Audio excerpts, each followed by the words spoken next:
Buenas tardes. Bienvenidos a la sesión primera que vamos a tener este segundo cuatrimestre dentro del ciclo Las razones de Europa. Como saben, la última que tuvimos fue en diciembre pasado, justamente ahora fue el 14 también, o sea que hace en este momento 2 meses que tuvimos con nosotros al presidente Felipe González, también con la conferencia en memoria de Manuel Marín, también sobre el futuro de Europa. Y hoy pues vamos a tener una conferencia y de alguna forma también es la presentación para nosotros del último libro del profesor Lamo de Espinosa, que la conferencia, y en parte el libro también, pues tienen por título El declive de Occidente. Y yo creo que este título encaja perfectamente en nuestro ciclo de conferencias, en las razones de Europa, porque cuando hablamos de Occidente, y bueno, como supongo que veremos a lo largo de la tarde, pues estamos hablando en muchos y en buena parte estamos hablando de Europa y estamos hablando también de las proyecciones de Europa sobre el mundo, sobre otras regiones, sobre todo sobre el continente americano y Occidente de una forma u otra ha sido el promotor, la cultura occidental, de las diferentes olas de globalización en las que nos encontramos inmersos. Y de eso trata este libro. Pero la verdad es que el libro trata de muchos temas que son de actualidad, que nos interesan a todos.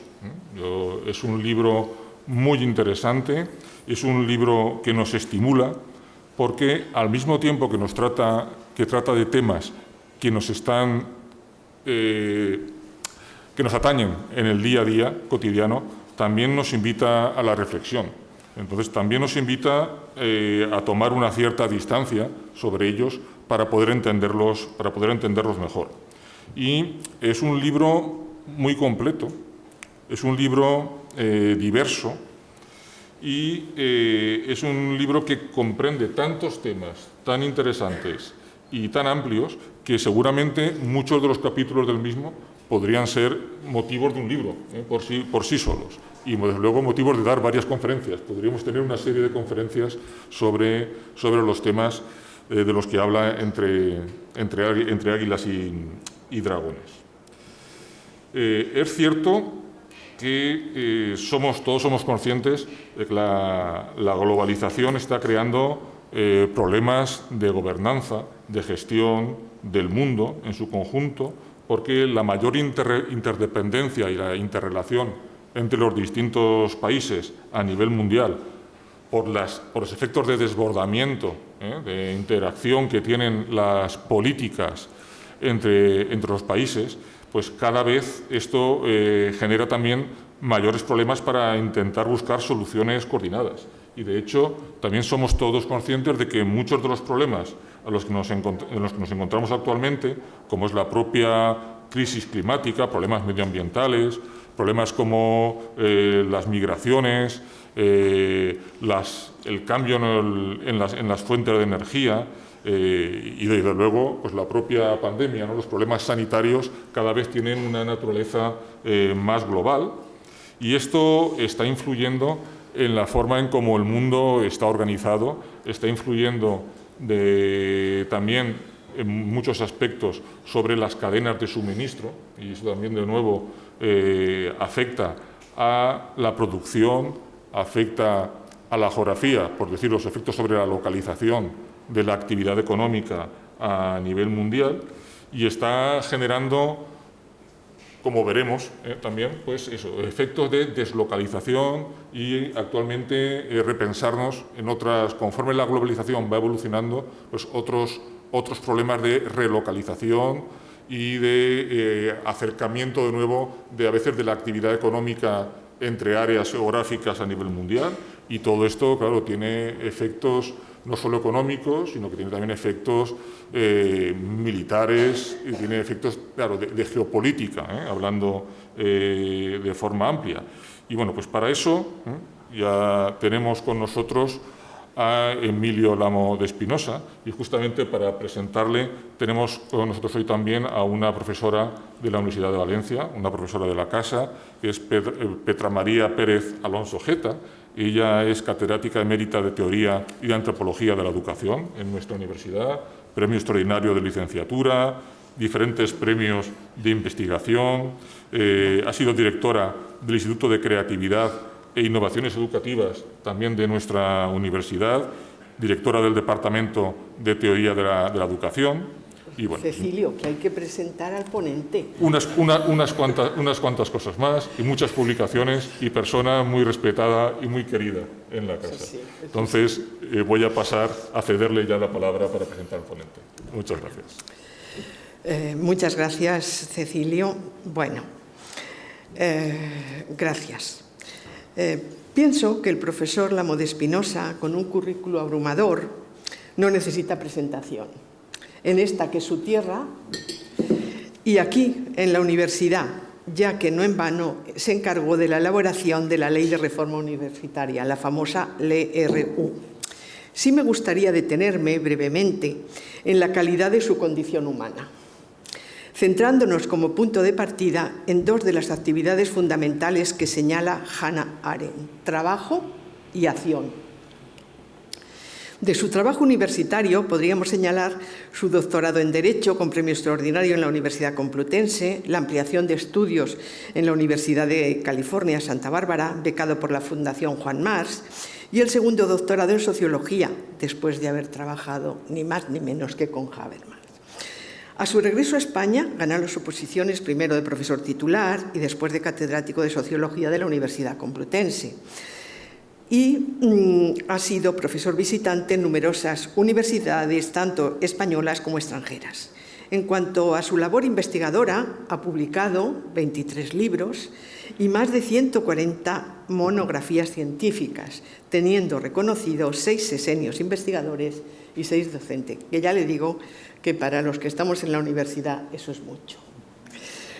Ha dirigido 18 tesis doctorales. 4 de ellas recibieron el premio extraordinario de doctorado. Es miembro de los consejos de redacción de numerosas revistas nacionales y extranjeras. De sus numerosas publicaciones destacamos que en sus obras conceptuales le han llevado a ocuparse desde la recuperación de la historia intelectual de España, a abordar el reto del marxismo, y a su eventual superación de una teoría social más compleja y abierta al constructivismo y la teoría de la comunicación de John Smith. Pero sobre todo le lleva a abordar sus 2 campos de especialización, la teoría sociológica y la sociología del conocimiento de la ciencia. Además, como no, ha trabajado los problemas de la globalización y la emergente sociedad transnacional y su gobernanza. Es además autor, con Salvador Giner y Cristóbal Torres, del diccionario de sociología más utilizado en castellano. También ha reflexionado ampliamente sobre España y su democracia, comprometido siempre con su país y con su tiempo. En cuanto a la política, mostró su interés ya en su primera tesis doctoral, en 1973, sobre política y filosofía en Julián Besteiro, dirigida por el profesor Joaquín Ruiz Jiménez. Pero su acción política comenzó cuando fue nombrado en 1982 director general de universidades, siendo ministro José María Maraval en el primer gobierno de Felipe González. Y continuó al ser nombrado en 1985 primer secretario general del Consejo de Universidades, etapa que duró hasta que en octubre de 1987 dimite voluntariamente y regresa a la universidad. Me atrevo a decir, viendo su trayectoria, que entiende la política como Hannah Arendt, como un telos, como un fin práctico, es decir, la conducción de una vida buena y justa en la polis. Su acción en artículos y colaboraciones en medios de comunicación se plasman como columnista habitual en el diario El País y publica regularmente en ABC, El Mundo, Expansión, Actualidad Económica, habiendo editado más de 400 columnas políticas o sociales y críticas de libros. Pero su acción no se agota en la universidad, la política y los medios de comunicación, va mucho más allá. Y lo define también como un gran impulsor de centros de investigación y de reformas para mejorar la realidad social, comprometido siempre con su sociedad y su tiempo. Así, la puesta en marcha del Consejo de Universidades en 1985, la reforma de la Universidad Española para adaptarla a la Constitución, la puesta en marcha del Instituto de Estudios Sociales Avanzados en el Consejo Superior de Investigaciones Científicas o la vicepresidencia de la empresa Hemopública, un instituto de investigación social en el que realizó multitud de informes y estudios. En 1990 a 1992 dirigió las actividades culturales del Pabellón de España en la Expo de Sevilla, diseñando y organizando el primer Congreso Internacional de Lengua Española. Siendo su director, el Instituto Universitario Ortega y Gasset pasó a ser el centro de formación de posgrado en Ciencia Social mayor de España. Y en 1993 puso en marcha el Grupo de Teoría Sociológica de la Federación Española de Sociología. Y en enero del 2002 fue nombrado director del recién creado Real Instituto Elcano de Estudios Internacionales y Estratégicos, diseñando sus actividades y asumiendo la puesta en marcha de un proyecto que más tarde dirigió y determinó el prestigio que hoy tiene la institución. Es también fundador y vicepresidente de la Fundación Consejo España-Estados Unidos. Actualmente es además académico de la Academia de Europa de las Artes y las Ciencias y patrono de numerosas fundaciones. En diciembre de 2009 fue elegido académico de número de la Real Academia de Ciencias Morales y Políticas con la medalla número 44. Es Premio Internacional de Ensayo Jovellanos, doctor honoris causa por la Universidad de Salamanca, Premio Otto de Habsburgo, concedido por la Sociedad Paneuropea, Premio Nacional de Sociología y Ciencia Política, Premio FIES de Periodismo y Premio Julián Marías a la carrera investigadora, concedida por la Comunidad de Madrid en 2018, entre otros reconocimientos. Está en posesión de la Gran Cruz del Orden de Alfonso X el Sabio, concedida por el Estado español, y de la Orden de las Palmas Académicas, concedidas por la República Francesa. No quisiera finalizar sin señalar que en su discurso de entrada en la Real Academia de Ciencias Morales y Políticas, nuestro profesor nos enseña que información, conocimiento y sabiduría responden a tres preguntas muy distintas. ¿Qué hay? ¿Qué puedo hacer? ¿Qué debo hacer? Pues bien, con sus informes en el Cano y el Instituto de Estudios Sociales Avanzados, con sus numerosos artículos, informes y libros, nos proporciona datos, lo que hay. Nos genera conocimiento, ciencia, y a partir de esos muchos datos, combinando inducción y deducción, nos enseña lo que podemos hacer. Pero también nos marca el camino de la sabiduría, una forma de saber que, superior a la ciencia y, por supuesto, a la información, trata de enseñarnos a vivir y nos muestra, según sus palabras, lo que merece la pena ser hecho. Sin duda estamos ante un referente, en un momento en que nos faltan referentes. Un referente con datos, conocimiento y sabiduría, que tienen ustedes la oportunidad y el privilegio de escucharle y verle debatir, gracias a estos encuentros de la Escuela Europea de Pensamiento Luis Vives, que el vicerrectorado de nuestra universidad nos brinda de la mano del profesor Cecilio Tamarit, director del Centro de Documentación Europea. Muchas gracias.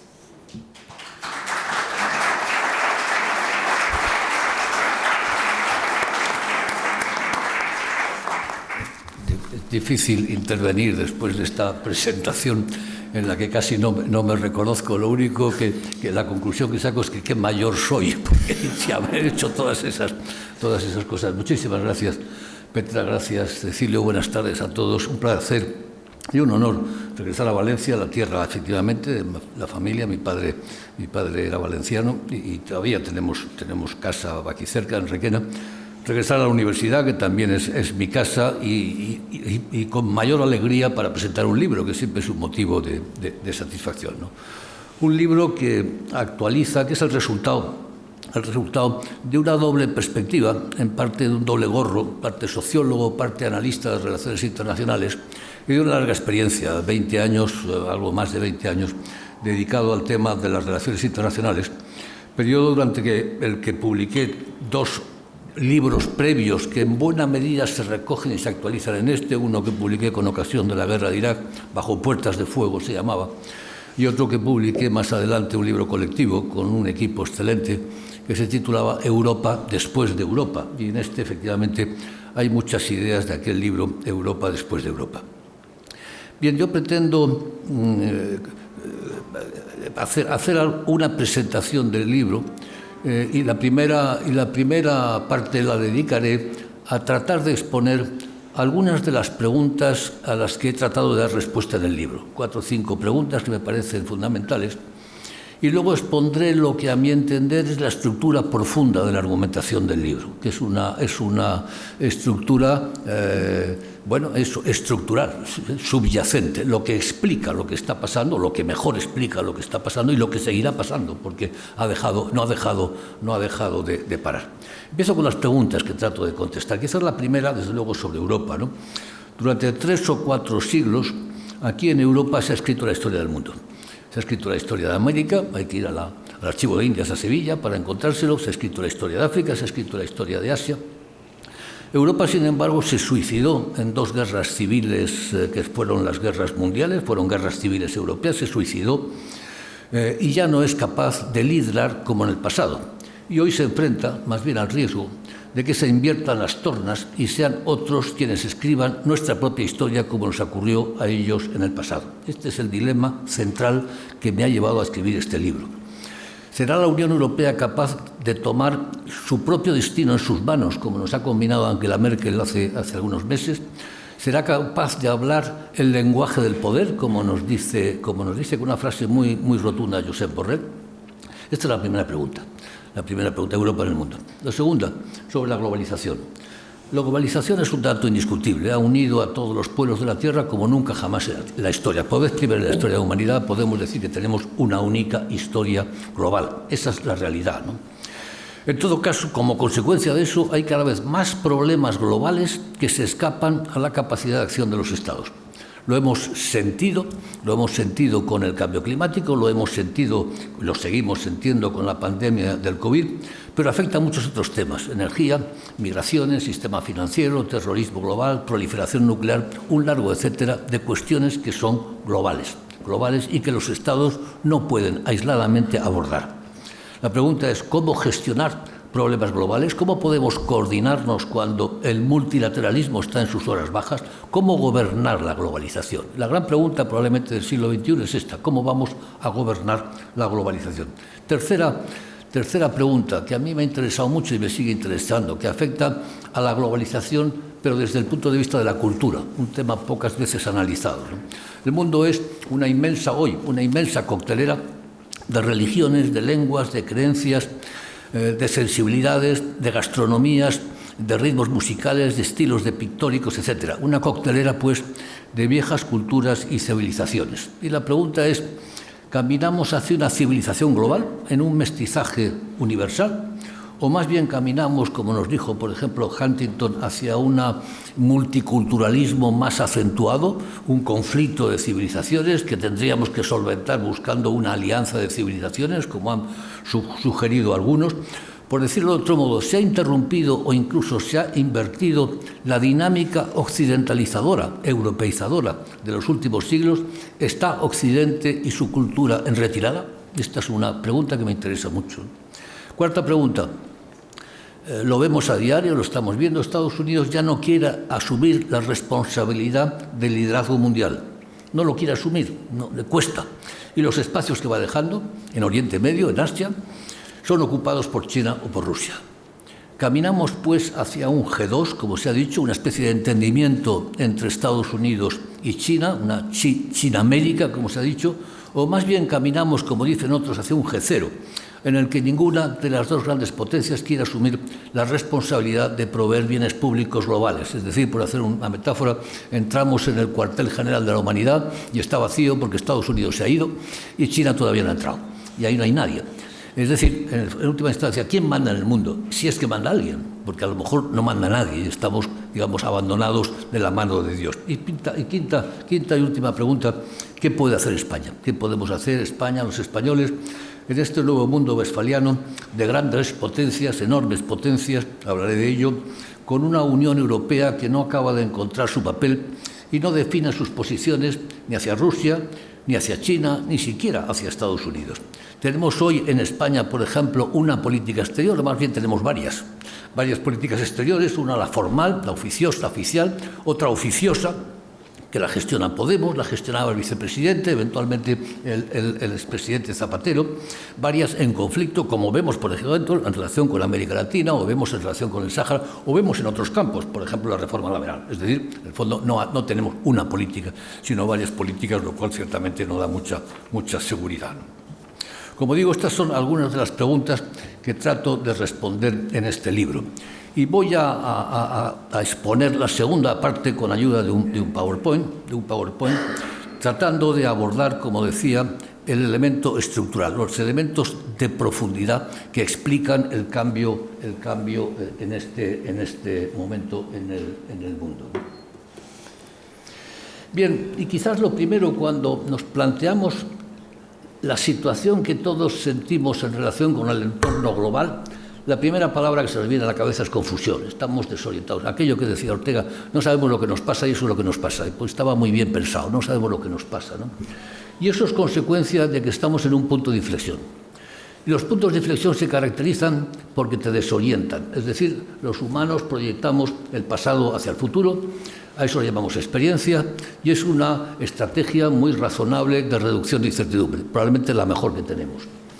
Pero cuando hay un punto de inflexión y proyectas el pasado hacia el futuro, te equivocas, tropiezas. El futuro ya no es lo que debería de ser, es otra cosa distinta. Y resulta muy fácil en ese sentido predecir las tendencias, pero muy difícil predecir los puntos de inflexión. Y en buena medida, como trataré de argumentar, hemos entrado claramente en un mundo indiscutiblemente post-europeo, eso tenemos que asumirlo, y en alguna medida, pero esto es más discutible, en un mundo que es también post-occidental. Esto será más discutible. En todo caso, estamos, como digo, en un punto de inflexión histórico. Bien, cuando uno se encuentra en esa situación y tropieza, y es lo que nos ocurre constantemente, esperamos que ocurran unas cosas y acaban ocurriendo otras, tropezamos, lo que haces es, te tiras marcha atrás y dices, bueno, ¿qué pasa? Reculas para tomar distancia. Bueno, yo creo que es lo que tenemos que hacer, es lo que yo he intentado hacer en este libro, alejarme de la realidad. Un gran sociólogo del conocimiento, Max Scheler, alemán, en los años 20, decía que conocer es más bien alejarse de la realidad y no aproximarse, alejarse para evitar que los árboles te impidan ver el bosque. Lo que importante es ver el bosque y no los árboles uno a uno. Y hay que alejarse doblemente, en el espacio y en el tiempo. En el espacio para aprender a vernos desde fuera de los países, vernos desde fuera de Europa, vernos desde la perspectiva de la humanidad, globalizar la mirada. Y también en el tiempo, recular para tomar perspectiva histórica, ver la película y no solamente los acontecimientos con los que los medios de comunicación nos golpean constantemente, que nos impiden justamente ver el bosque, nos impiden ver la envolvente y nos impiden ver la película. En el fondo, lo que he tratado, sé que es una presuntuosidad, pero lo he intentado, colocarme en lo que el gran sociólogo alemán Max Weber llamaba una perspectiva histórico-universal. Perspectiva histórico-universal quiere decir una perspectiva global en el tiempo y en el espacio, las dos cosas. Hablar, en última instancia, desde el punto de vista de la humanidad. Ahí es nada, y nos llevará décadas en alcanzar esa perspectiva, pero creo que tendremos que avanzar en ese camino. Pues bien, cuando hacemos ese ejercicio simplemente en términos históricos, lo primero que nos choca es esto. ¿Esto qué es? Esto es la distribución del PIB del mundo, trabajo de Angus Madison, desde el año 1000, como vemos aquí, hasta 1970 y 2008, que era la estimación. Pero bueno, como vemos en el año 1000, esta parte oscura corresponde a China y esta parte más clarita corresponde a la India. China y la India eran en el año 1000 el 50% del PIB del mundo. Y en 1500 seguían siéndolo, y en 1600, y en 1700, e incluso en 1820, que es el momento que se toma como referencia para el inicio de la revolución industrial, China y la India eran el 50% del PIB del mundo. China era varias veces el imperio británico. A partir de ese momento, Occidente empieza a tirar para adelante. Es la revolución industrial, volveré sobre ello. Y la consecuencia es que China e India van bajando, y para 1970 habían pasado de ser el 50% a ser el 5% del PIB del mundo. Brutal. Y por eso los analistas chinos te dicen hoy, no, los chinos solo queremos recobrar la posición que siempre tuvimos en la historia. Y tienen razón, lo que pasa es que eso es muy complicado hacerlo en este momento. Pero en todo caso, como vemos, lo que ha sido la excepcionalidad de China e India ha sido nuestra normalidad. Lo que nosotros definimos como un estado normal del mundo es lo que ellos entienden que es un estado claramente, una situación claramente excepcional. Bien, voy a hacer ahora una descripción y luego entraré en las causas, un análisis causal. Pero haré primero una descripción de esta gran transformación, de este cambio brutal que estamos sufriendo o gozando, porque depende de dónde te ubicas, ¿no? Yo creo que estamos ante una gran transformación, una revolución industrial, social y económica, solo comparable con la revolución industrial, solo que esta es mucho más extensa, es mucho más intensa y es mucho más rápida. Es decir, las tres variables con las que los sociólogos medimos el cambio social, la extensión, la profundidad y el ritmo, en esas tres esta es incomparablemente mucho más potente de lo que fue la revolución industrial. Es más extensa, aquí lo vemos, abarca todo el mundo. La revolución industrial se extendió solo sobre el mundo noratlántico, Europa, Estados Unidos y poco más. Esta es todo el mundo.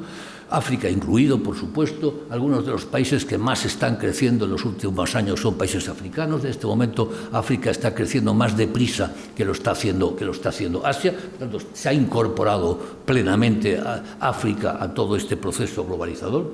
Es más profunda porque afecta a más creencias, a más hábitos y a más costumbres. Y aquí hay una variable central que es la urbanización. La urbanización. En el año 2007, por vez primera también en la historia de la humanidad, muchas cosas están ocurriendo por vez primera en la historia de la humanidad, en el año 2007 la población urbana superó a la población rural.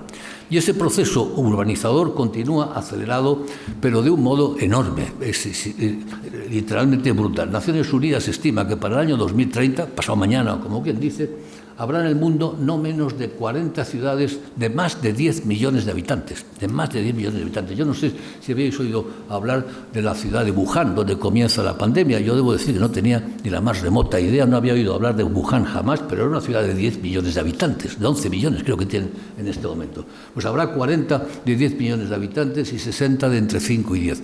Pues bien, nada cambia más las costumbres, los hábitos, todo, que pasar de vivir en una pequeña aldea de 100, 150 habitantes, que es como ha vivido el 90% de la humanidad, el 90% de la historia, a vivir en una gran urbe. Eso cambia por completo. Cambia por completo, es que cambia los interiores, es que todo se homogeneiza, se produce esa enorme coca-colización o McDonaldización del mundo. Los aeropuertos son iguales, las universidades, las escuelas, las calles, los interiores de las oficinas, los interiores de las casas, la ropa, todos acabamos homogeneizándonos como consecuencia de este proceso enorme urbanizador. Y finalmente es mucho más rápida esta revolución de lo que fue la revolución industrial porque los ritmos de desarrollo de los países no tienen comparación. Aquí lo vemos. En el periodo clásico de la revolución industrial, el Reino Unido crecía por debajo del 1% anual acumulativo. Estados Unidos crecía por un poquito por encima del 2%, pero China ha estado creciendo al 7, al 8 y al 10% durante 30 años y la India le sigue. Son ritmos brutales. Luego veremos por qué han crecido tan rápido, que tiene su explicación. Pero el hecho es que es un ritmo de crecimiento incomparablemente mucho más rápido que el histórico. ¿Cuál es el resultado? Bueno, por ejemplo, espectacular, casi un cohete, crecimiento de la economía china desde las reformas liberalizadoras de Deng Xiaoping del año 78. Por cierto, China ha crecido porque liberalizó la economía, no porque es un Estado totalitario, sino todo lo contrario, porque liberalizó la economía y fijaros el estallido que pegó en la economía china. Y otro tanto en el caso de la India, después de las reformas liberalizadoras de Mohammed Singh en el año 1991. 3/4 de lo mismo, un crecimiento absolutamente espectacular. ¿Cuál es el resultado de todo esto? Me gusta siempre traer esta portada del Financial Times que me sorprendió en su momento, en el año 2014. Me sorprendió la fotocopié y la utilizo siempre. El 30 de abril del 2014, hace ya pues unos años, el Financial Times publicó esta columna. Con flema británica daba una noticia, algo singular, porque no era ni la noticia del día, ni del mes, ni del año, sino más bien la del siglo. Y la noticia que nos daba del siglo era que ese mismo año la economía china medida en paridad de poder adquisitivo iba a superar a la de los Estados Unidos, como así ocurrió. Y desde el 2014 la economía china en paridad de poder adquisitivo es superior a la de los Estados Unidos, ¿no? Y nos anunciaba también, y nos comentaba en esa noticia, que en 1872 la economía americana había superado a la del Reino Unido. Y, sin embargo, la hegemonía americana tardaría todavía varias décadas en ejecutarse, en realizarse. ¿Por qué? Porque no es lo mismo superioridad económica que hegemonía política, geopolítica, industrial, tecnológica. Para eso requieres algo más. Y eso es lo que nos estaba anunciando. Nos estaba diciendo, bueno, China ya ha dado el primer paso, pero tiene que dar los siguientes pasos. Y como vamos a ver, efectivamente los está dando. Esta es una descripción, una transformación, como vemos, extensísima, prácticamente la totalidad de la humanidad, muy profunda y muy rápida, las tres cosas. ¿Cuáles son las causas? ¿Qué hay por detrás de todo ello? Bueno, como siempre que ocurre algo importante, son muchas las causas que podría traer, pero me parece que hay dos que son las que explican con mayor facilidad el resultado, dos causas fundamentales. Una es una enorme divergencia demográfica entre el este y el oeste, entre Oriente y Occidente. Dicen que Augusto Comte, el fundador de la sociología, dijo en cierta ocasión que la demografía es el destino.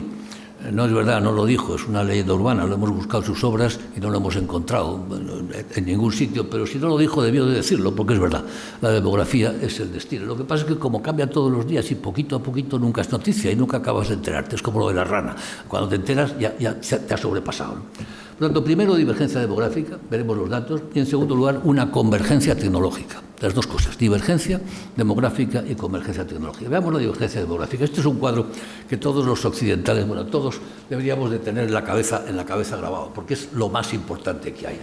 Esto nos da lo que ha sido la evolución de la población de la humanidad desde el año 1800 hasta el 2000 y estimaciones para el 2050.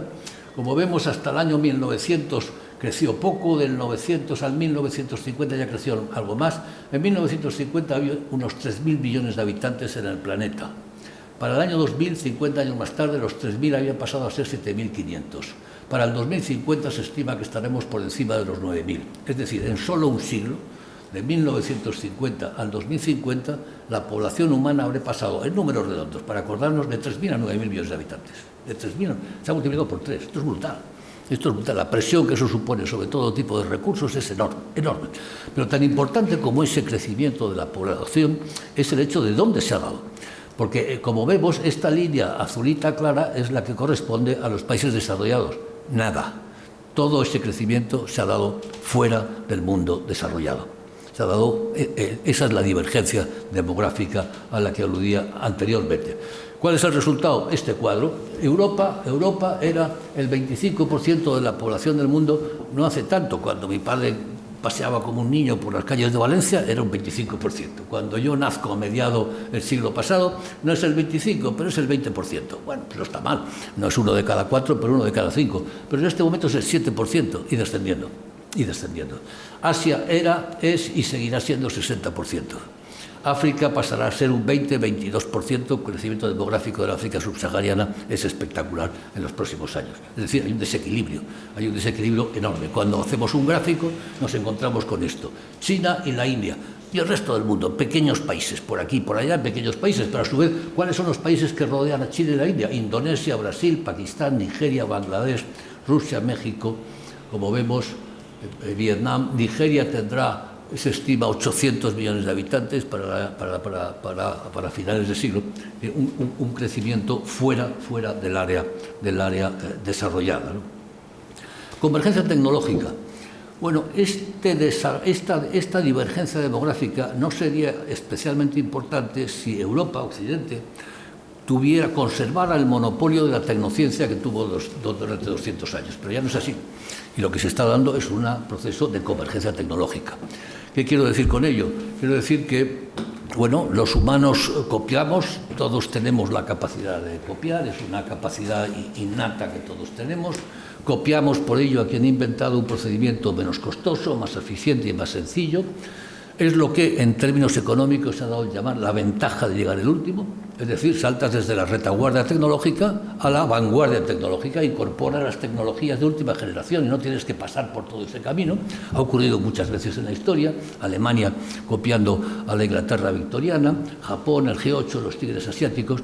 Es decir, eso te permite crecer muy rápido. ¿Qué es lo que se copia? Y esto también es importante. Pues se copia no solamente hardware, no solamente se copian cosas, se copia el motor de combustión, se copia el ferrocarril, el ordenador, el Kalashnikov, el fusil también se copia, el fusil de asalto, pero se copia también software, se copian buenas prácticas, buenas políticas, se copia el rule of law, el Estado de Derecho, el boletín oficial del Estado, la contabilidad de doble entrada, las hipotecas, todo eso también se copia y lo han copiado. Y la consecuencia de esta copia doble de hardware y software, que por cierto van juntas, porque las dos cosas no se pueden separar fácilmente, lo que da lugar es a una mejora de las productividades del trabajador de los países emergentes que han recibido todas esas nuevas tecnologías. Hay una convergencia de productividades per cápita, muy lenta. China en este momento puede que tenga un 20, un 25, como mucho un 30% el trabajador chino de la productividad de Estados Unidos. Pero claro, son 1.400 millones de chinos frente a 320 millones de americanos. Entonces podemos decir, efectivamente, China is a low productivity superpower, es una superpotencia de muy baja productividad, pero es que son 1.400 millones y eso es clave, la demografía es clave. Poca productividad, mucha población y por lo tanto un PIB en paridad de poder adquisitivo superior al de los Estados Unidos. El crecimiento del PIB en los diversos países del mundo a lo largo de los últimos años ha sido espectacular. Del 90 al 2000, fijaros, China ha multiplicado su PIB por 14 veces.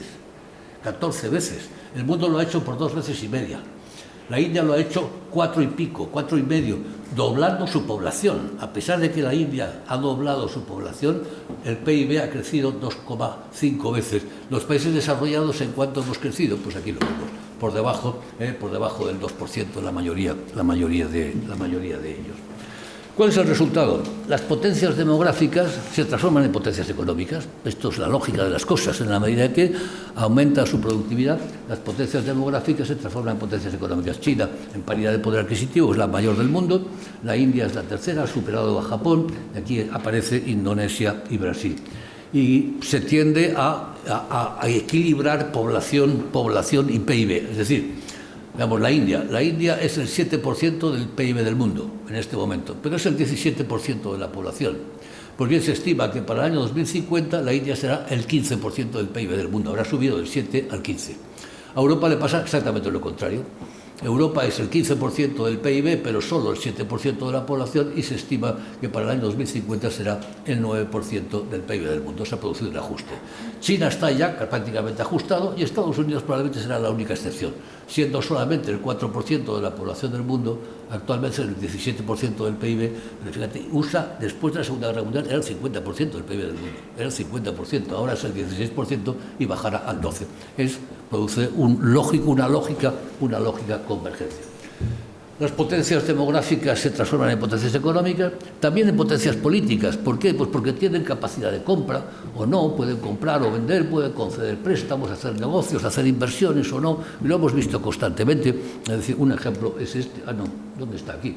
Un ejemplo reciente, pues Alberto Fernández, el presidente de Argentina, se pasea le va a China y en China le hace una inversión y viene encantado, habiéndose incorporado a la ruta de la seda, ¿no? Quiero decir que primero Hu Jintao, luego Xi Jinping se han pasado por el mundo con la chequera en la mano y compro la soja y compro el petróleo y compro el cobre chileno o no lo hago, y hago una inversión o no la hago. Y eso les proporciona, como es evidente, una capacidad negociadora enorme. De hecho, aquí lo vemos en la Asamblea General de Naciones Unidas. En los años 90, la Unión Europea ganaba el 70%, 72% de las votaciones y, por el contrario, China solo el 48%. Pero 20 años después, la Unión Europea gana el 49% y China el 74%. ¿Por qué? Aproximadamente la mitad de los países de Naciones Unidas son países muy pequeños, de menos de 5 millones de habitantes. Es muy barato comprar su voto y China lo compra constantemente. Por lo tanto, ya es potencia política. ¿Cuál es el principal socio comercial? Pues en el año 2000, el azul, Estados Unidos. Para el 2020, solo 20 años, China. Sin duda alguna, el rojo. China es el principal socio comercial, ¿no? y se transforma finalmente en potencias militares. ¿Por qué China no puede no transformarse en potencia militar? Pues por esto. Este es el porcentaje chino del consumo mundial de algunos productos. China es una gigantesca aspiradora de recursos de todo tipo. Consume el 80% del mineral de oro, el 60 y tantos % del mineral de hierro, el 60 y tantos % del hierro, del aluminio, otro 60%, del cobre, del acero, del níquel, el carbón, el plomo, carne de cerdo, soja, lo que queráis, arroz, es decir, es una inmensa, gigantesca aspiradora de recursos de todo tipo. ¿Por dónde le llegan esos recursos? La mayor parte por el Océano Índico, pasando por aquí y cruzando Malaca. Malaca es la clave, el estrecho de Malaca es la clave.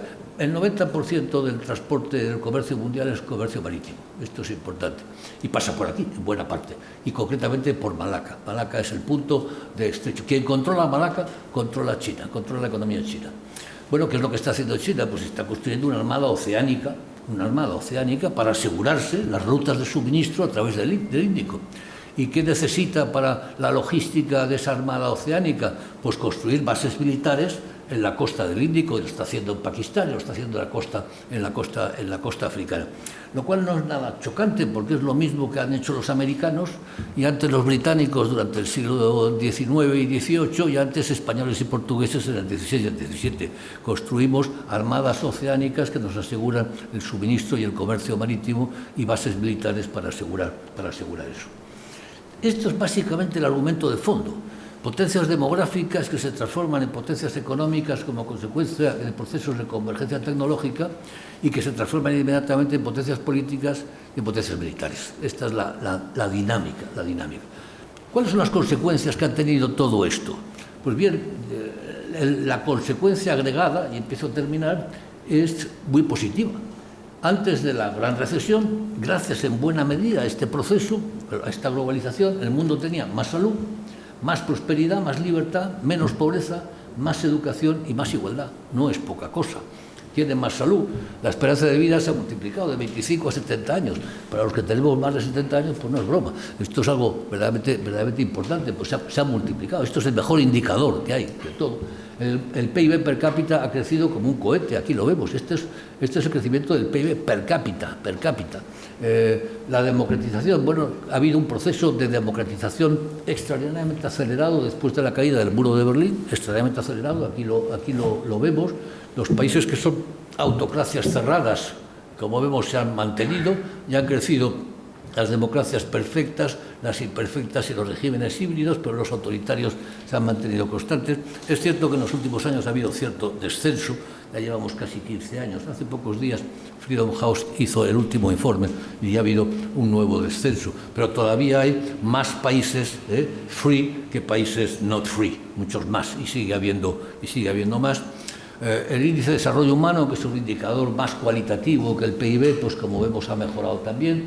Los 33 países con un índice de desarrollo alto han pasado a ser 59 nada menos, y podía seguir. La pobreza extrema se ha reducido, bueno, y la desigualdad también ha decrecido, ha aumentado en los países. Esta es la curva, no voy a entrar en el análisis de la famosa curva del elefante de Branko Milanovic.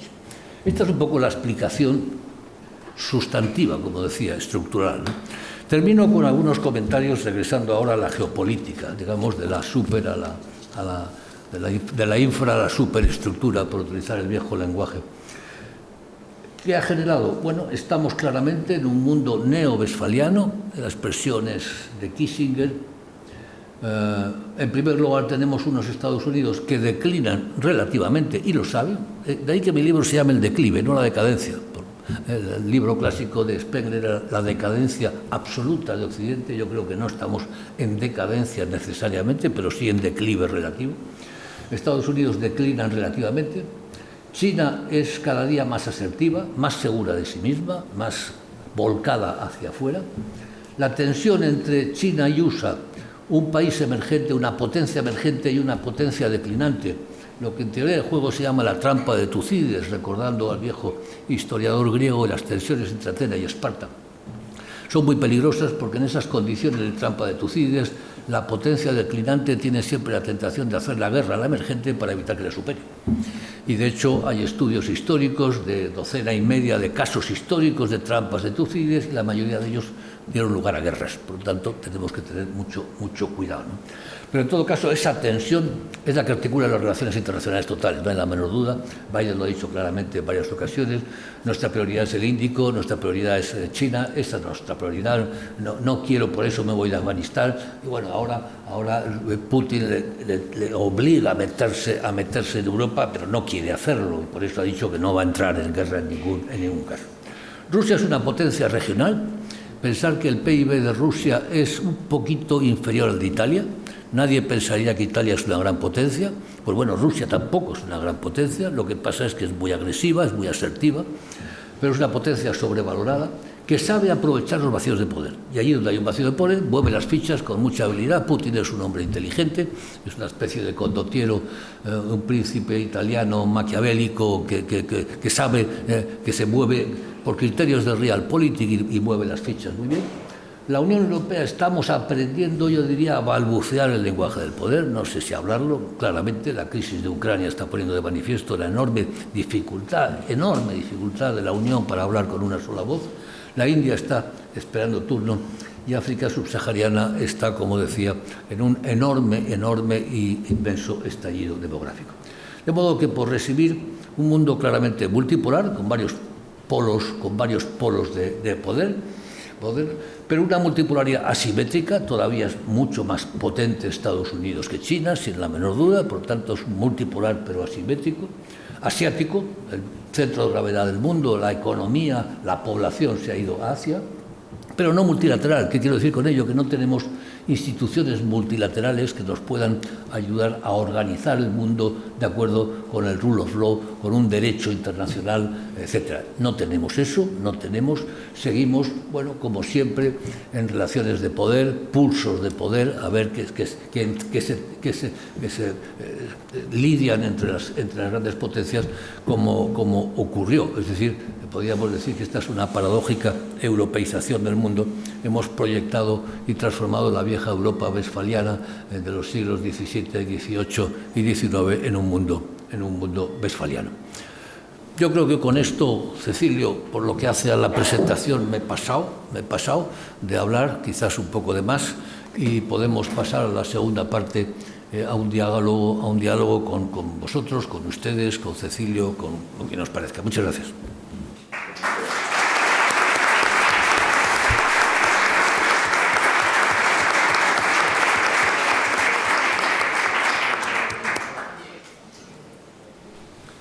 Pues muchas gracias. Yo creo que ya verán que no les había engañado, ¿no? Que el libro es muy interesante, muy amplio, toca muchos temas. Todos ellos yo creo que serían merecedores también de escribir prácticamente un libro sobre cada uno de los capítulos. Por lo tanto, podemos emplazar al profesor Lamude Espinosa a que si quiere seguir sobre estos temas, pues por favor que lo haga, y aquí estaremos muy contentos de poder recibirle en el futuro porque puede haber muchos desarrollos sobre cada uno de estos, ¿no? Y lamentablemente en algunos casos en la parte más yo diría en la parte de conflicto militar o lo que sea, pues puede ser incluso desgraciadamente, ¿no? porque los tenemos ahí, pero al final está todo relacionado, ¿no? Economía, política, demografía y poder, pues está todo relacionado entre ellos. Yo me gustaría a lo mejor ir planteando algunas ideas para el debate. Y bueno, pues podremos ir avanzando por ahí. A mí es una cosa que me ha gustado mucho de este libro, es que veo que está escrito por un sociólogo, no porque es sociólogo, un sociólogo muy brillante, pero la parte de la globalización también, pues claro, también tiene su componente muy fuerte en economía, y yo estaba a veces no podía evitar ir haciendo comparaciones con los libros de Baldwin, ¿no? De Richard Baldwin, sobre la globalización, los varios que tiene hechos, y lo sorprendentemente es que me ha gustado mucho, porque con un lenguaje que no es exactamente el mismo, las ideas al final son muy parecidas y los resultados son también plenamente válidos, ¿no? Algunas de las deducciones que se sacan sobre demografía y, por supuesto, convergencia tecnológica, porque si no se dicen las dos cosas, no funciona, es decir, no funcionaría el argumento teórico. Y mi pregunta sería, si esto es así, ¿no?, y se está dando esta convergencia, ¿qué puede hacer Europa, ¿no? ¿Qué puede hacer Europa frente al proceso de convergencia tecnológica? Parece que Europa está hablando ahora de tener una mayor autonomía estratégica en la parte geopolítica, en la parte militar también, entre comillas, ¿no?, intentando buscar alguna forma de coordinación, pero ya no quisiera ni siquiera llegar ahí, ¿no? Ya me refiero solamente en la parte industrial. Parece que la presidencia francesa está también tomando por lo menos algunas iniciativas. ¿Qué puede hacer Europa en la parte política industrial, en la parte de creación de normativas, ¿no?, como mercado amplio que es, o en la parte, yo que sé, de acuerdos comerciales con paquetes con mayor restricción sobre la inversión extranjera directa? Pero esto, ¿qué conflictos puede generarnos? A lo mejor sería un tema para hablar un poco, ¿no? Vamos a ver si... pues recojo. Es una pregunta extraordinariamente importante. Yo creo que el momento, además, es un momento casi crucial, ¿no? Muchos dirían Europa está en la encrucijada y está en un momento en el que da pasos decididos y claros hacia adelante o puede correr el riesgo, yo creo que corre el riesgo de acabar siendo una institución zombie. A mí siempre me gusta decir, las instituciones, uno descubre que una institución es zombie cuando ya lo es. Esto es algo muy interesante y por tanto hay que tener mucho cuidado, ¿no? Vamos a ver, yo creo, primero, la Unión Europea ha sido un éxito extraordinario. Yo creo que esto es algo que los europeos tendríamos que darnos cuenta también. Quiero decir con ello, y lo digo muy enfáticamente en el libro, recogiendo una idea de Javier Solana, nunca jamás en la historia de la humanidad, nunca jamás, tanta gente y durante tanto tiempo ha gozado de tanta libertad, tanta seguridad y tanta prosperidad. Esto es así. Y yo reto a cualquiera que me diga un periodo tan largo mejor en algún sitio, en algún momento en la historia de la humanidad. No lo hay, no lo hay.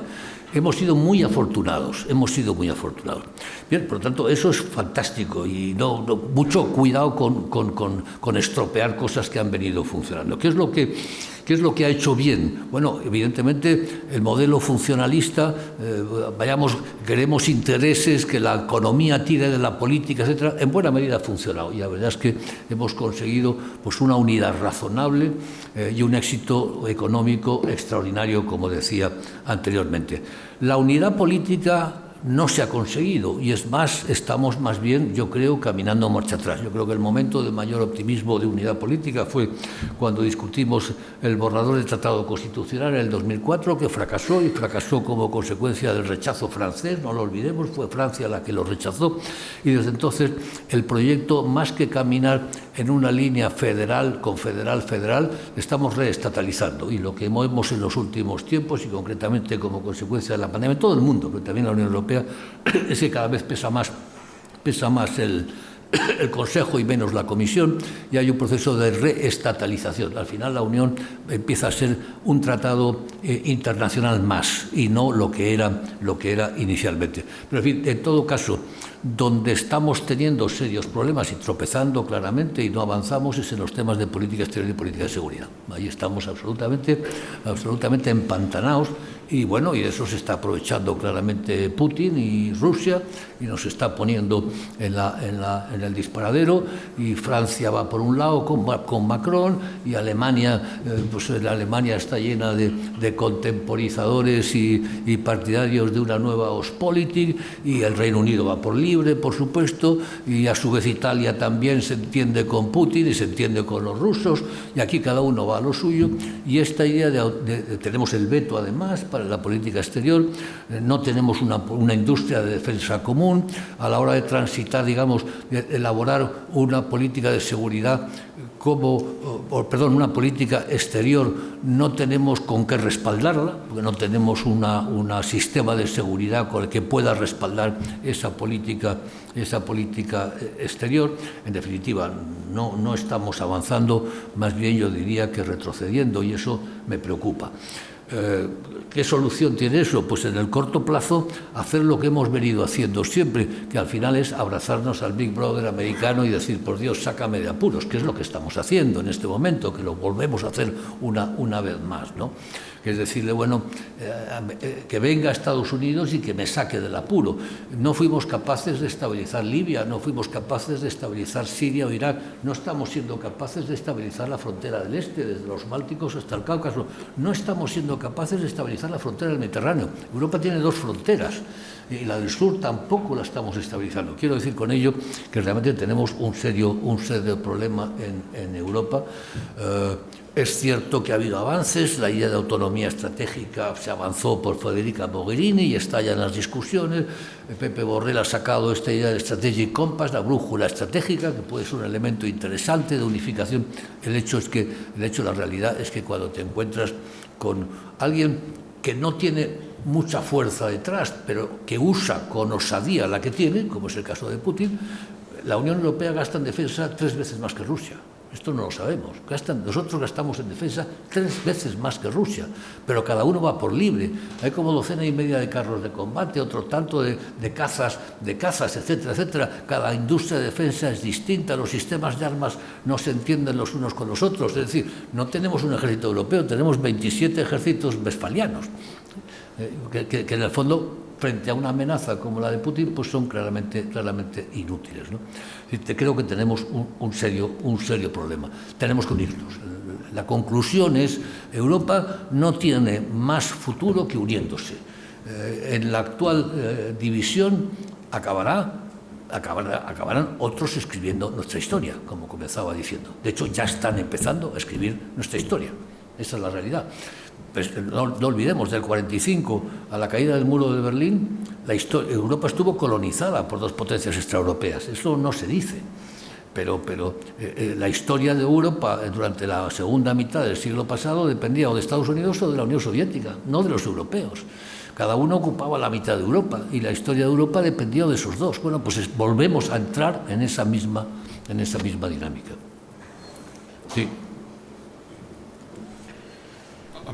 A mí, por profundizar un poco más en esto, a mí me parece que tú, bueno, he tenido ocasión de comentártelo antes, pero muy por encima, que hay, y yo quisiera decir sobre el público, ¿no?, que hay un capítulo que a mí especialmente me ha gustado del libro, me parece muy interesante, que es el capítulo 6, que lo estábamos comentando, porque en algunos otros temas yo creo que a lo mejor hay más lecturas, hay más información por ahí, pero para mí me parece que el 6 es un tema importantísimo y poco tocado, de ver la proyección que tiene Europa. Cuando estamos hablando de qué puede hacer Europa, también, claro, dices, no solamente en el terreno militar, sino quizá también en el terreno económico, la propia, nuestra proyección en la creación de la cultura occidental, ¿no?, desde el origen grecolatino, ¿no?, y cómo eso lo hemos ido traspasando bien por España, bien por Portugal, bien por la parte más anglosajona, a todo el continente americano, ¿no? Y es que al fin y al cabo es una proyección de Europa. América es una proyección de Europa y eso ha ido con un flujo hacia América y en otros momentos de un flujo desde América, quizás un cambio hacia Europa. Y claro, de pronto entra otro actor con una fuerza tremenda que, bueno, es Asia, pero Asia ya estaba seguramente con los tigres asiáticos, con Japón desde los 70, pero el actor que entra de verdad ha sido China, ¿no?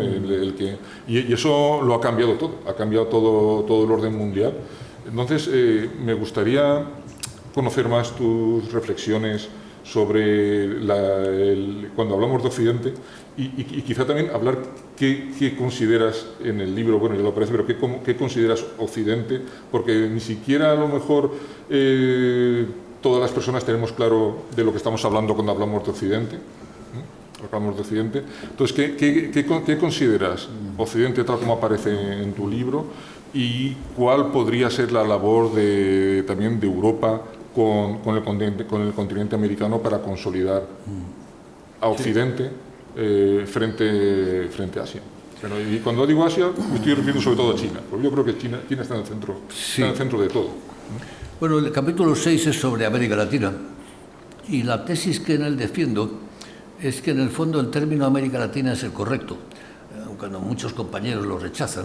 Y digo que es el correcto porque lo que España y Portugal hicieron allí fue latinizar aquello, es decir, traspasar y trasladar la cultura grecorromana.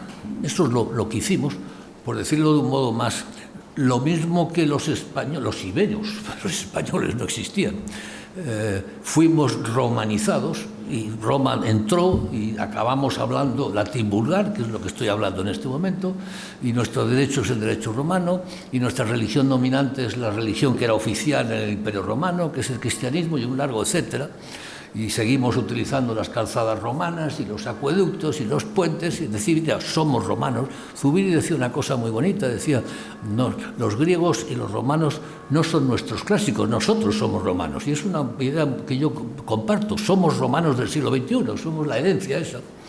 Pues lo mismo hicimos en América Latina. ¿Qué es lo que llevamos a América Latina? Una lengua romance, un latín vulgar, que es lo que se habla ahí, español y portugués, y la religión y el derecho y un largo etcétera, etcétera. Y en ese sentido es una América latinizada, una América romanizada, una América incorporada claramente a la cultura grecolatina. Allí hubo procesos mucho más, digamos, diversos, hubo mestizaje, es evidente, hubo una adaptación, como también la hubo aquí con Roma, hubo mestizaje, hubo adaptación, ha habido resistencias, ha habido restos, zonas que han quedado fuera, pero la idea de que se coloniza incorporando, esto es lo que caracteriza la expansión española y portuguesa frente a la expansión anglo. O sea, al norte de Río Grande no hay población nativa. Bueno, hay algo de población nativa en aquellos estados que fueron colonización española y mexicana. Ahí sí, pero cuando te vas a los antiguos, a las 13 colonias antiguas, la población, digamos, original o nativa fue liquidada, absolutamente. Bien, ¿esto qué significado tiene? ¿Por qué me interesa este tema? Bueno, porque es un ejemplo de un proceso mucho más vasto que se está dando en todo el mundo de europeización del mundo, ¿no? Es decir, de expansión de las ideas centrales y las instituciones centrales e incluso la sensibilidad de la cultura europea. Es decir, no es solamente cuando hablo, el mundo se deseuropeiza en términos de poder económicos y geopolíticos y se europeiza en términos culturales. Esta sería la conclusión. Pondré un ejemplo para que se me entienda lo que quiero decir, porque a mí me parece muy revelador. Hace años descubrí que un gran pianista chino, Lang Lang, seguro que a muchos habéis oído hablar de quién es Lang Lang, un gran intérprete de Chopin. He estado aquí. Bueno, que ha venido aquí al Palau. Ha venido aquí, claro, estupendo. Bueno, es un hombre que tuvo un enorme éxito, ha tenido un enorme éxito en China. Como consecuencia de eso, el piano, que era un instrumento que estuvo prohibido en la época de Mao Zedong, estaba prohibido porque era un instrumento burgués, ha tenido un gran éxito. Hay muchos niños y niñas chinos en este momento estudiando piano. Y se estima que hay no menos de 40 millones de niños y de niñas chinos que todas las tardes se ponen a hacer escalas y están estudiando piano. Bueno, ¿esto por qué me resulta relevante? Por dos cosas. Bueno, la primera es que es evidente que la próxima generación de grandes pianistas serán chinos, porque por la ley de los grandes números seguro que salen de ahí. Pero tan interesante como eso, para mí mucho más, es ¿qué música tocan esos niños chinos? ¿Qué música les emociona? Pues lo que tocan es a Bach, y a Chopin, y a Rachmaninoff, la música occidental. Aquí no estudiamos música oriental, ellos sí estudian y son grandes intérpretes, los japoneses, los chinos, los coreanos son grandes intérpretes. Esto nos da una idea de la capacidad de penetración de la cultura. Estoy hablando de la sensibilidad, que es muy profundo. La sensibilidad es algo muy profundo, no es nada fácil de cambiar. Si nos vamos a tu pregunta, ¿qué es Occidente? Yo diría, lo que ha exportado Europa por el mundo es básicamente todo un marco institucional y cultural, y en el marco institucional yo diría tres ideas centrales. En primer lugar, el modelo estatal del mundo, rule of law, Estado y Estado democrático, fundamental. En segundo lugar, economía de mercado, economía de productores y consumidores libres, por lo tanto, lo que llamamos vulgarmente capitalismo. Cuando yo era joven todavía hablábamos de modo de producción capitalista, ese es un término ya, una terminología obsoleta, pero igual tú la recuerdas, pero yo la utilizaba de joven. Economía de mercado. Y tercero, lo que es más importante, la ciencia. La ciencia, y la ciencia no como sus productos, sino como modo de pensar. Es decir, como una actitud racional, empírica, frente al mundo. Desmagización del mundo, que decía, desacralización, rutinización. Bueno, eso es fundamental. Ya un gran sociólogo de comienzos del siglo pasado, Thorstein Veblen, decía: la ciencia da su carácter a la cultura moderna. Y lo vemos constantemente. Nadie tiene instrumentos para poder criticar una afirmación científicamente contrastada.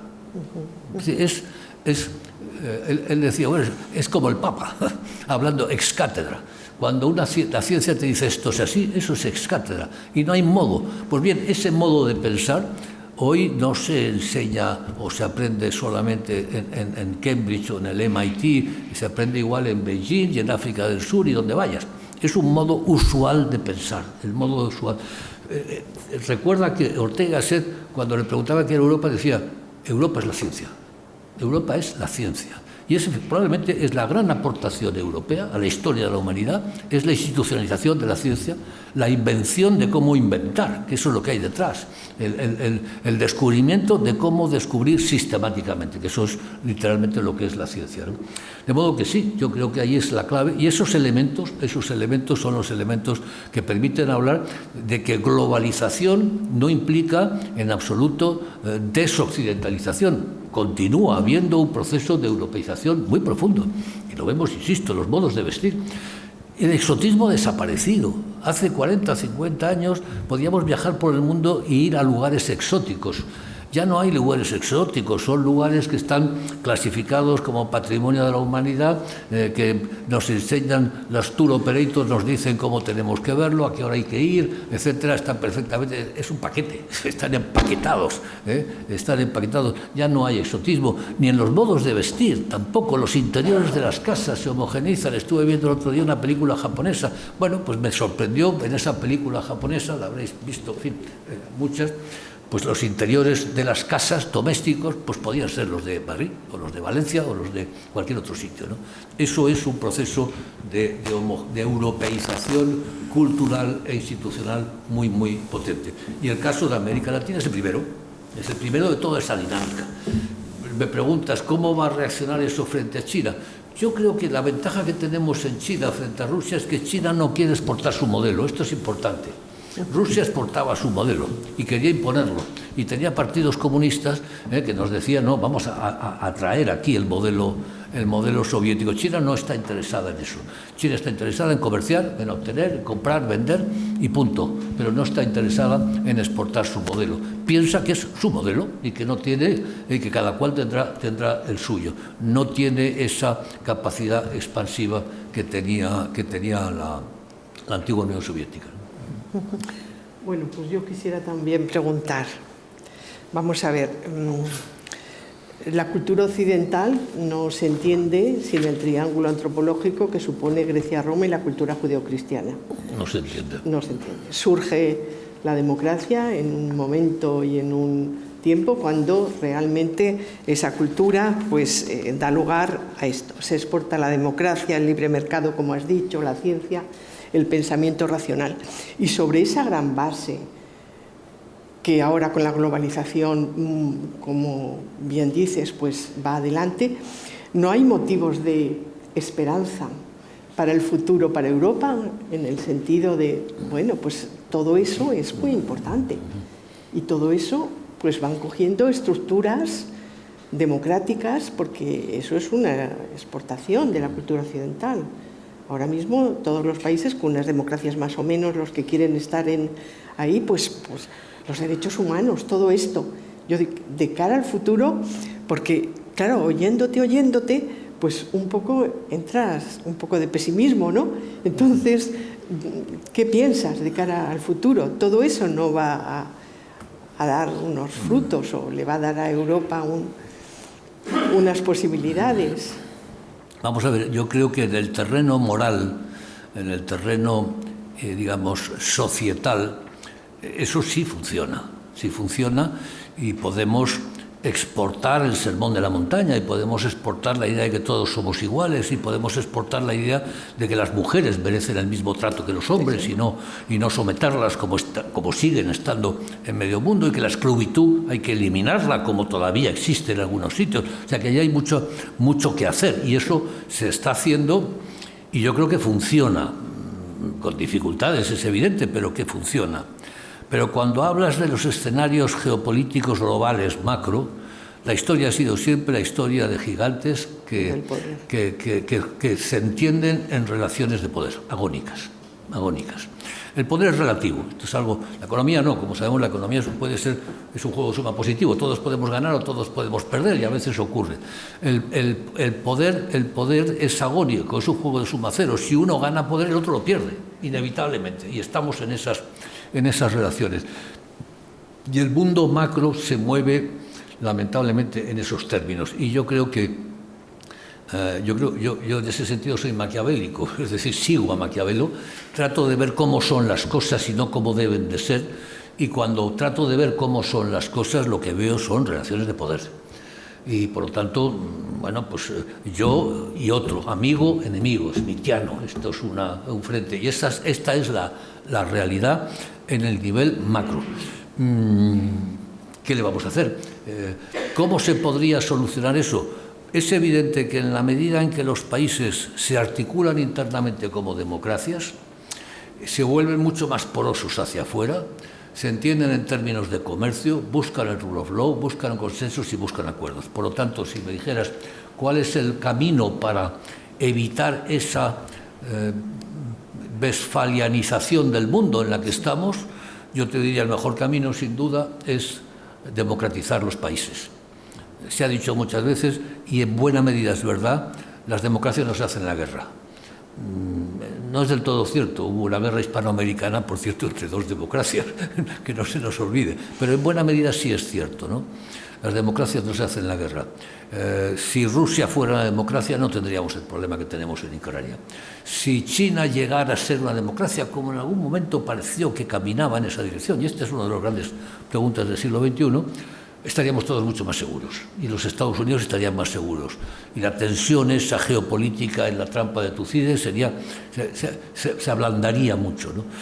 Pero eso pues podemos favorecerlo, la enseñanza es fundamental, la pedagogía es fundamental, pero al final, cuidado, seamos muy realistas, el mundo es como es, y lo estamos viendo en este momento. Hay un macho alfa salvaje y brutal que está amenazando a su vecino, y lo está amenazando claramente con aplastarlo. ¿Y qué hacemos?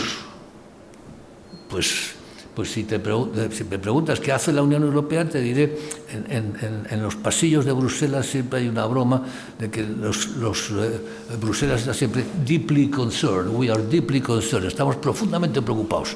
Vale, estás muy profundamente preocupado, pero no haces nada. Bueno, pues we are all deeply concerned with what happens in Ukraine, pero no hacemos nada. Esta es la realidad. Esta es la realidad. Quizá alguien quiere debatir o preguntar al profesor. Preguntas, si hay preguntas. Abramos el turno. Ahí hay una pregunta, ahí a la izquierda. Muchas gracias. Buenas tardes. Yo quisiera saber, en esta exposición interesantísima que usted ha hecho esta tarde, preguntarle qué papel en estas tensiones, en este nuevo mundo que se nos está colocando delante de nuestros ojos, ¿qué papel actualmente le reserva a la diplomacia? Porque se ha hablado de las relaciones políticas, económicas, incluso militares, pero no le he oído hablar del papel que puede representar hoy en día la diplomacia, y si la tensión ruso-ucraniana puede representar, podemos decir ya, que es un fracaso de la diplomacia. Muchas gracias. Bueno, yo creo que los tres instrumentos clásicos de la política exterior, siempre se habla de las 3 Ds, ¿no? Defensa, defensa, diplomacia y el desarrollo, ¿no? Son los tres, la ayuda, etcétera. Y, por supuesto, la diplomacia es un elemento fundamental de los países, y que los países tengan una buena diplomacia cuenta mucho a la hora de representar ese país en el exterior, ¿no? Pero la diplomacia se mueve siempre dentro de un marco de relaciones de poder. Esto lo tengo claro, en el sentido de que hay un marco dentro del cual se pueden hacer acuerdos o no, pero no se salta el marco. Es decir, la trampa de Tucídides no se va a resolver por vías diplomáticas, se va a resolver porque se resolverá históricamente.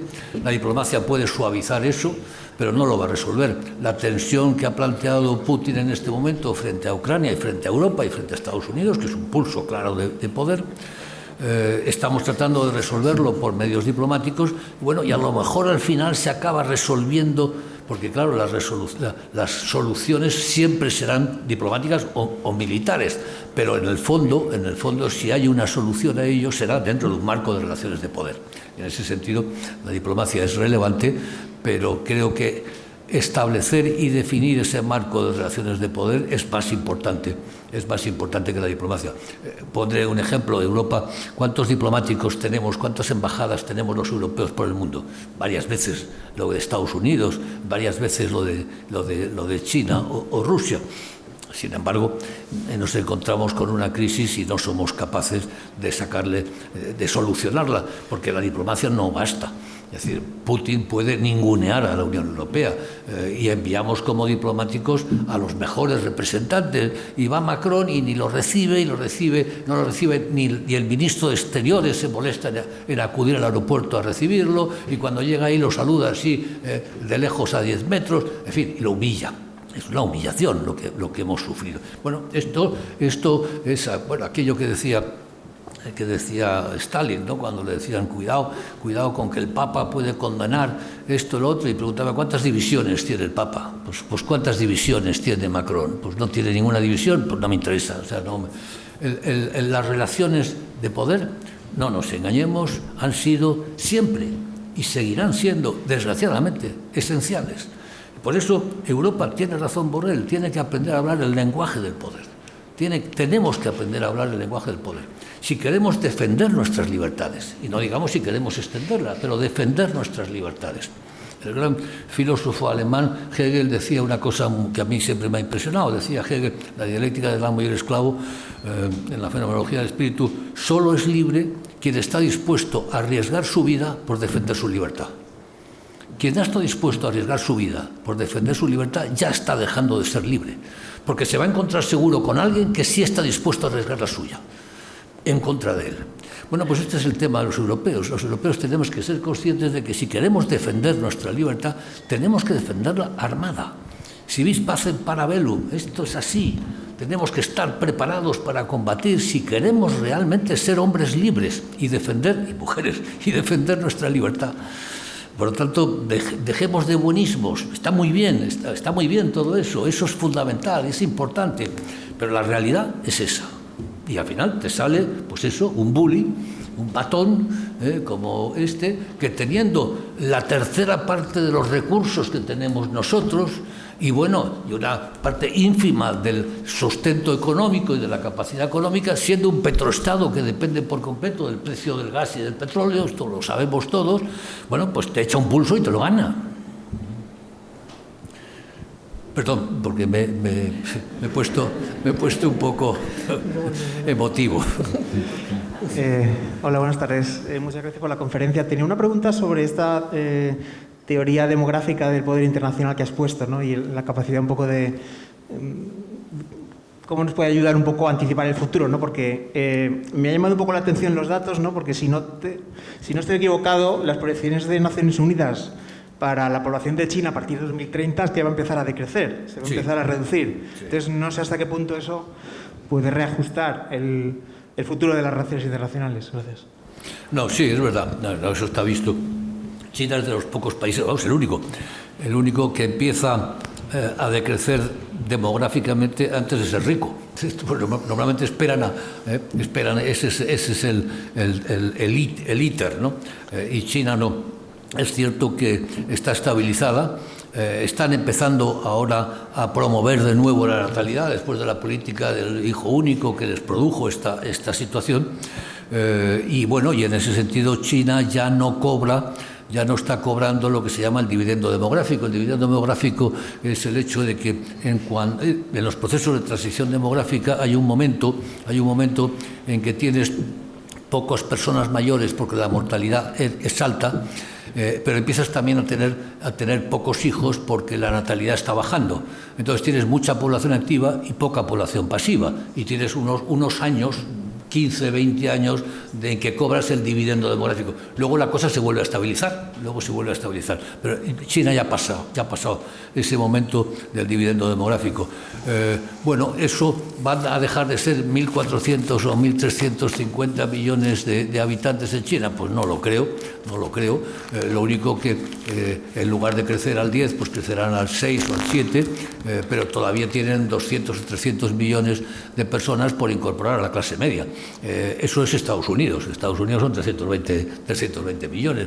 Por lo tanto, el peso de China sobre los recursos, etcétera, va a seguir siendo un peso tremendo. Y no nos olvidemos, detrás están los 1.400 millones de la India y detrás los 2.000 millones de la África subsahariana. Y el gran problema es que tenemos que hacerles sitio, no van a desaparecer.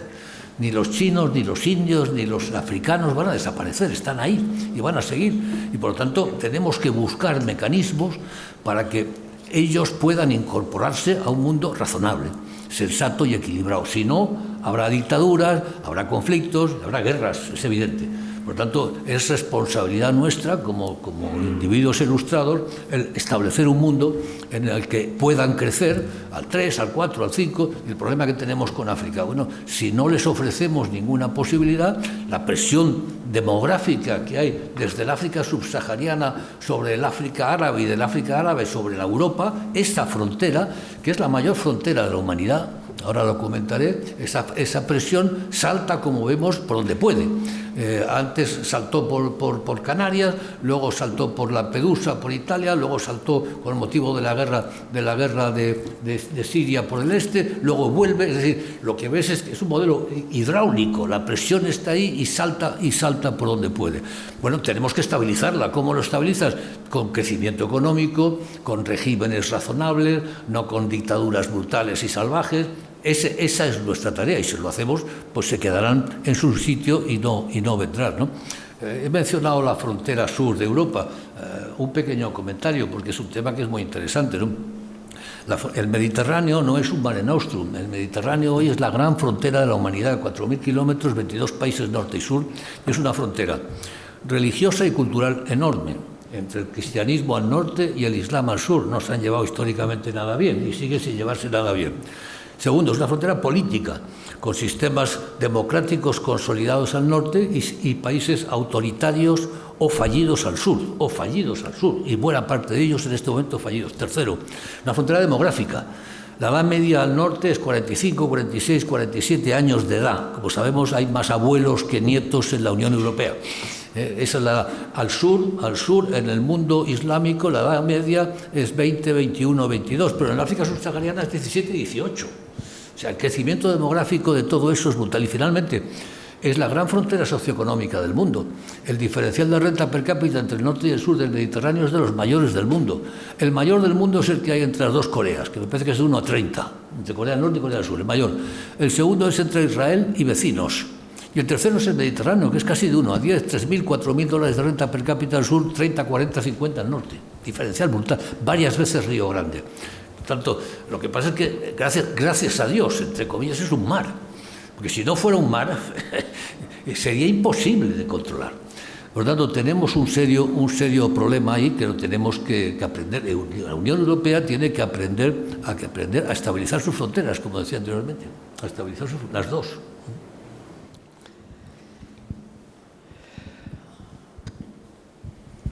Muchas gracias, buenas tardes. Quería lanzar una doble pregunta, especialmente incidiendo sobre lo que habíamos comentado a propósito de, en este caso, el europeísmo en el estado actual y la confusión de nuestros tiempos. Esa Europa que no sabe del todo aseverarse en el panorama internacional y que debe encontrar su camino de algún modo. Mi gran pregunta aquí sería, sabiendo que las potencias a lo largo de la historia, ya sea condimentando a la materia que tienen, potencia económica, demográfica, institucional, cultural, hegemonía y demás, relaciones de poder especialmente y centralmente, aparte de esto, en lo que viene a ser el discurso que llegan a tener, la narrativa que puedan dar, como el destino manifiesto de los Estados Unidos, el temprano eurasianismo en Rusia o el siglo chino que encontramos en la China del siglo XX, cuando tenemos estos discursos por encima, a través de la materia da igual, ¿qué discurso podría tener la Europa del momento? Es decir, más allá de la materia, la demografía, la hegemonía que pueda tener ahora, más alta, más baja, ¿qué discurso tiene que la distinga entre los demás? Si esto tiene que darle alguna potencia a sus actos y alguna idea a sus acciones. Y si en un futuro debemos soñar con una Europa más asertiva y más colocada en el panorama internacional, ¿cuáles serían los primeros aciertos de un posible discurso? ¿A dónde debería encaminarse esto, si cabe sugerir esto? Claro, lo que me preguntas me gustaría poder contestar, pero es una pregunta para los políticos y yo me cuesta ponerme en la cabeza de los políticos. Pero, en fin, lo que creo es, uno, cuando tú examinas a Europa desde fuera, lo que descubres es una enorme homogeneidad y similitud, que sin embargo los ciudadanos europeos estamos convencidos que no existe. Es decir, es el narcisismo de las pequeñas diferencias. No tenemos nada que ver nosotros con los daneses y, bueno, por supuesto, los catalanes no tienen nada que ver con los gallegos. Bueno, todo eso cuando lo ves desde Johannesburgo o desde Beijing es ridículo. Es ridículo, hay una cultura europea, es evidente que hay una enorme similitud y una enorme homogeneidad y que Europa constituye un bloque con una historia, unas creencias, unos estilos de vida muy parecidos, que se diferencian claramente de los de Estados Unidos, de los de América Latina, de los de África, etcétera, etcétera. Por lo tanto, lo primero es eso. Segundo, ¿qué es lo que podría identificarnos como tal, ¿no? Bueno, decía antes Ortega decía que Europa era la ciencia.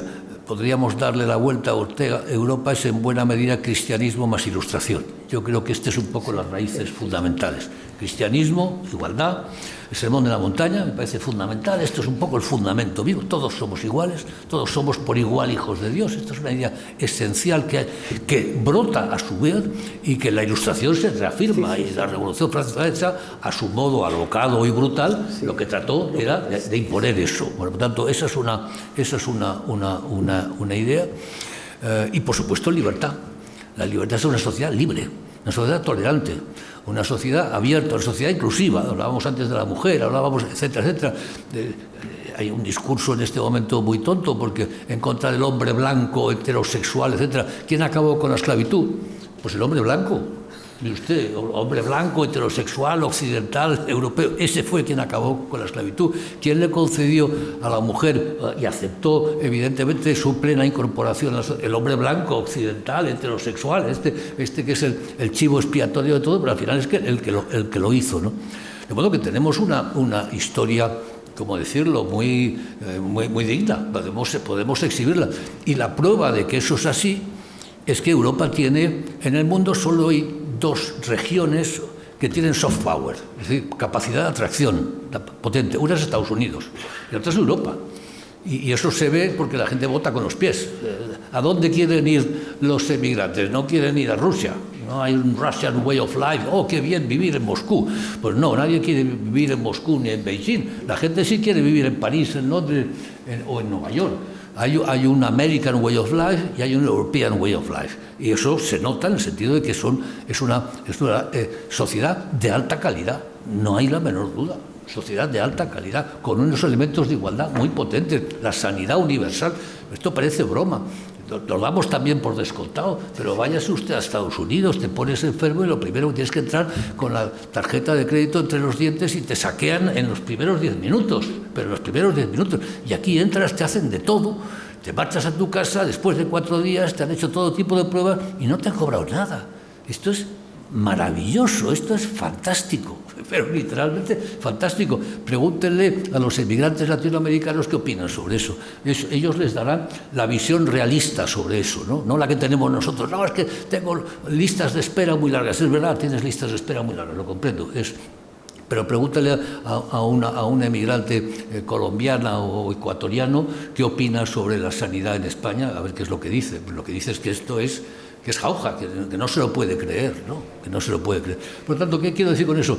No lo sé, yo no sé transformar esto en un discurso político, no lo sé, pero desde luego sí que sé que hay una identidad europea clara y que podemos exhibirla y que podemos proyectarla y que podemos defenderla. Estoy convencido de eso, sí.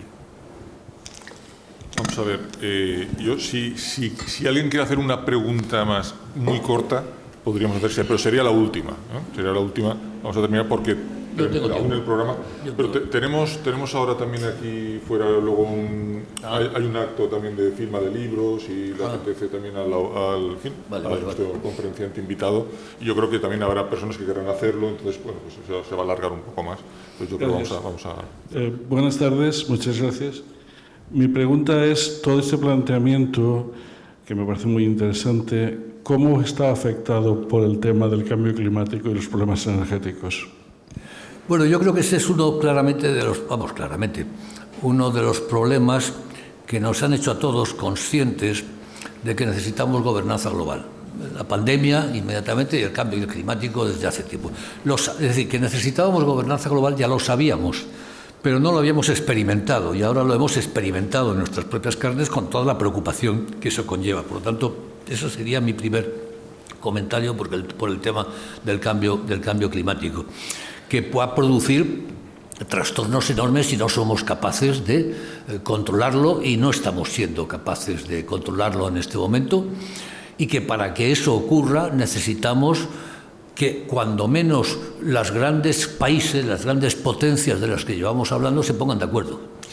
Y este es uno de los terrenos en los que, por cierto, se están poniendo de acuerdo. Cuando hablamos de la relación, por ejemplo, entre China y Estados Unidos, yo decía que es una relación agónica en el terreno geopolítico, pero pueden colaborar, compiten en otros terrenos, competencia normal en el terreno económico, pero en otros terrenos pueden colaborar, como es el tema del cambio climático. De hecho, están empezando a colaborar porque es imprescindible, porque lo saben unos y lo saben otros, ¿no?